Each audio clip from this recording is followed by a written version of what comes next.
주택임대차보호법 일부 개정 법률안 대안은 가결되었음을 선포합니다.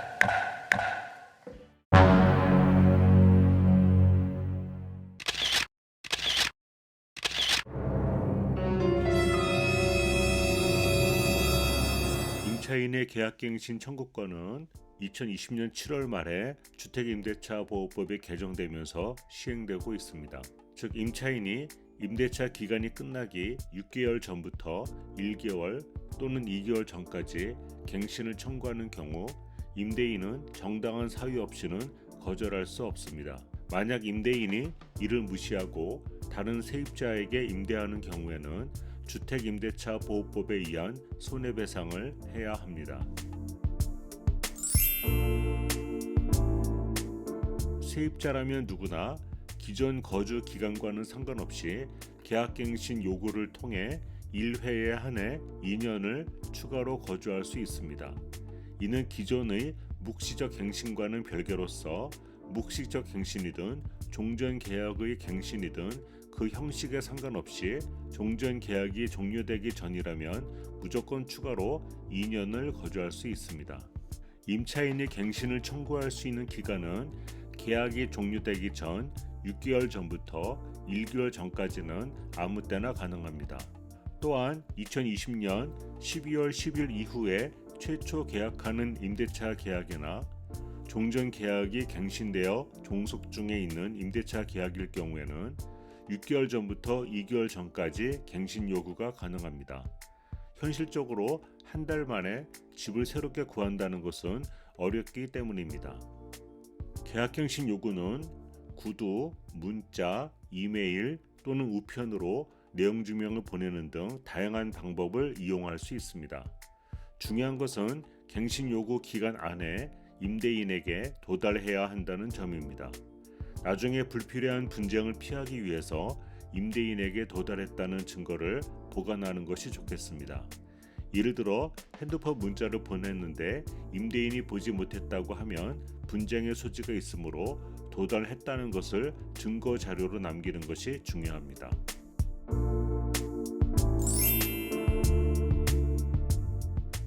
주택임대차보호법에서는 다음과 같이 9가지 경우에 속하는 경우에는 임차인이 갱신 요구를 했음에도 불구하고 임대인은 거절할 수 있습니다. 여기에서 첫 번째에서 7번째까지의 사항은 발생 가능성이 낮은 항목들이고 8번째와 9번째의 항목이 갱신 거절 사유로서 중요합니다. 갱신 거절 사유의 8번째 사항은 임차인이 갱신 요구를 했음에도 불구하고 임대인은 실거주를 이유로 갱신 거절을 할 수 있다는 것이고 9번째 사항은 기타 중대한 사유가 있을 경우에도 임대인은 갱신 거절을 할 수 있다는 것인데 이 부분은 나중에 추가로 말씀드리겠습니다. 방금 말씀드린 8번째 사항을 좀 더 자세하게 말씀을 드리면 임차인이 기간 안에 갱신 요구를 했다 하더라도 임대인은 실거주를 목적으로 거절할 수 있습니다. 물론 임차인이 갱신 요구를 하지 않았다 하더라도 마찬가지입니다. 만약 갱신 요구를 하지 않았다 해서 임대인이 그냥 있으면 임대차보호법상의 묵시적 갱신에 의해 임대차 계약은 계속 유지될 수 있으므로 주의하여야 합니다. 그럼 여기에서 묵시적 갱신에 대해서 잠깐 알아보겠습니다. 묵시적 갱신은 주택임대차보호법에 따로 규정이 되어 있습니다. 임대인이 임대차 기간이 끝나기 6개월 전부터 2개월 전까지의 기간에 임차인에게 갱신 거절의 통지를 하지 않은 경우 종전 임대차와 동일한 조건으로 다시 임대계약을 한 것으로 간주하게 됩니다. 임차인이 통지하지 않은 경우에도 마찬가지입니다. 이때 중요한 것은 임차인은 언제든지 그 중간에 계약 해지를 통지할 수 있지만 임대인은 그렇게 할 선택권이 없어서 임차인이 원할 경우에는 2년을 더 살 수 있다는 것입니다.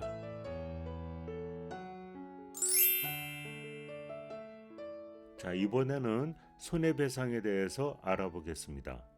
만약 임차인이 계약갱신을 요구했다 하더라도 임대인이 정당한 사유 없이 제3자에게 임대를 했다면 임대인은 임차인에게 주택임대차 보호법에 규정된 일정 금액을 손해배상해야 합니다. 그런데 여기에서 한 가지 중요한 것은 국토부에서 발표한 자료를 보면 집주인이 실거주를 한다고 거절하여 임차인을 내보낸 후 집주인이 단기간만 거주한 후 매도한다면 불법 행위에 따른 손해배상 청구를 할 수 있다고 했습니다.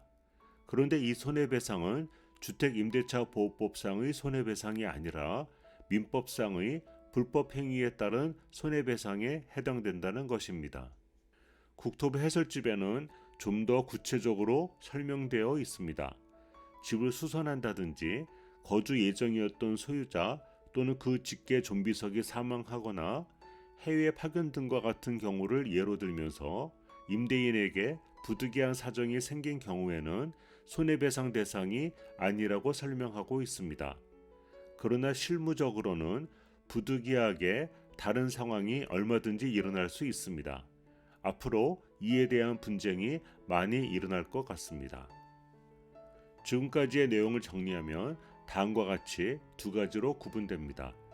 즉 임대인이 기존 세입자가 아닌 제3자에게 임대하는 경우에는 임대차 보호법상의 손해를 배상해야 하지만 임차인이 계약갱신을 요구한 후 매각을 통해 소유권이 변경되어 임차인이 거주하지 못하는 경우에는 민법상의 손해배상이 적용됩니다. 민법상의 불법 행위에 따른 손해배상이라는 것은 먼저 임대인에게 고의나 과실의 의사를 가지고 있어야 한다는 것입니다.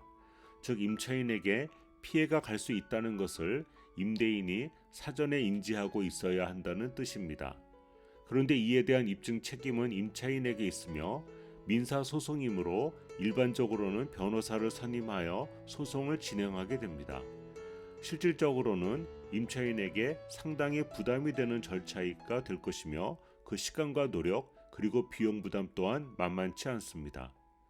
만약 임대인, 즉 집주인이 자기 집에 실거주할 의도가 있었는데 불가피한 상황이 있었을 경우도 있습니다.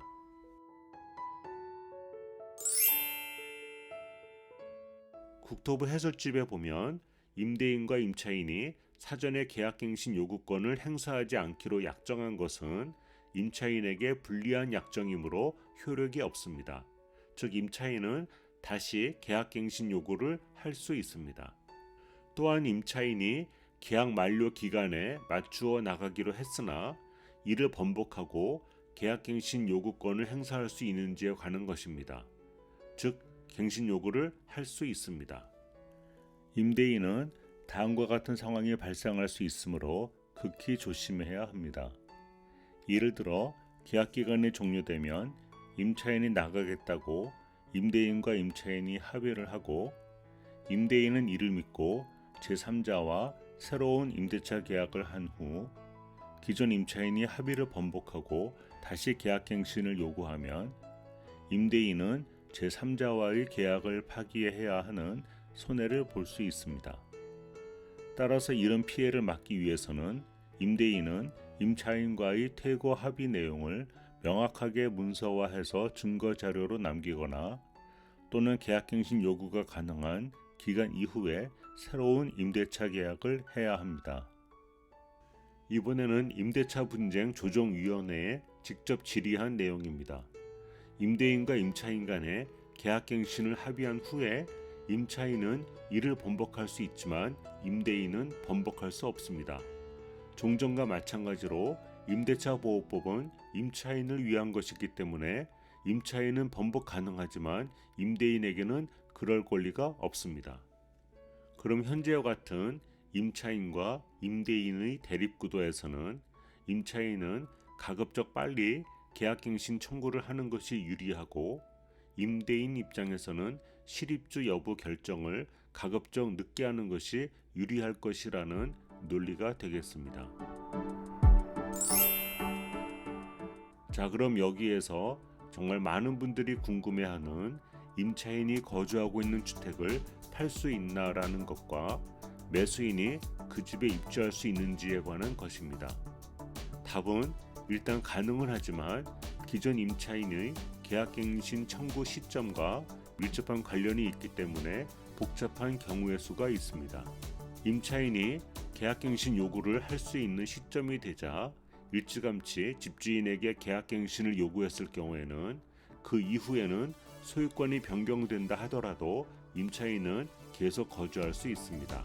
그런데 만약 계약갱신 기간이라 하더라도 소유권 변경이 된 이후에 임차인이 계약갱신 요구를 했다면 이는 새로운 집주인이 실거주를 이유로 갱신 거절을 할 수 있습니다.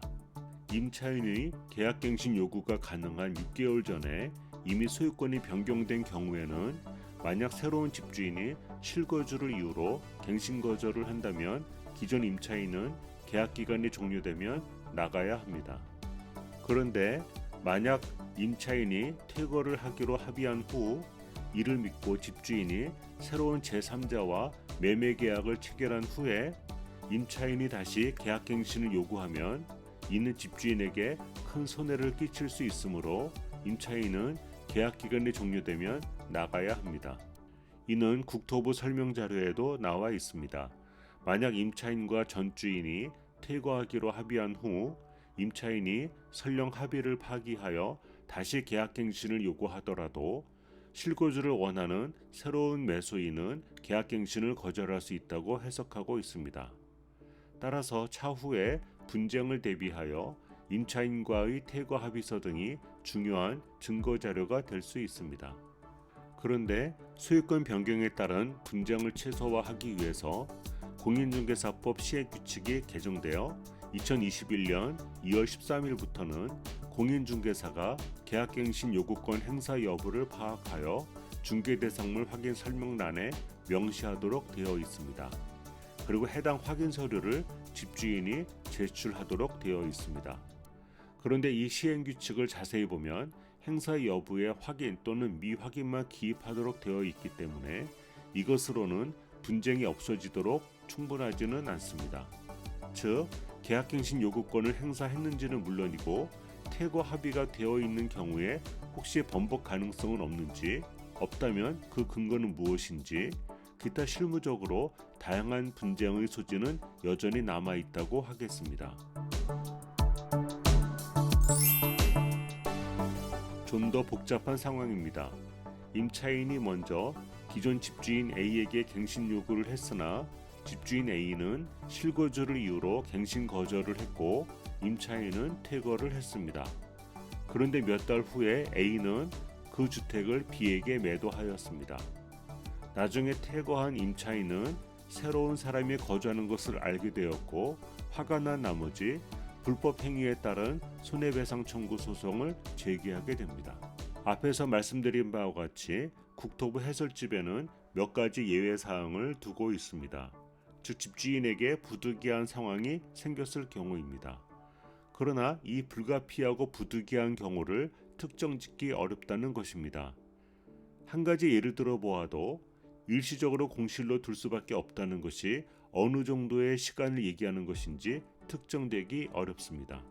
또한 민법 750조에 의한 손해배상 청구가 과연 얼마나 실익이 있겠느냐라는 것입니다. 절차적 비용과 시간 그리고 치열한 공방이 필요하기 때문이죠.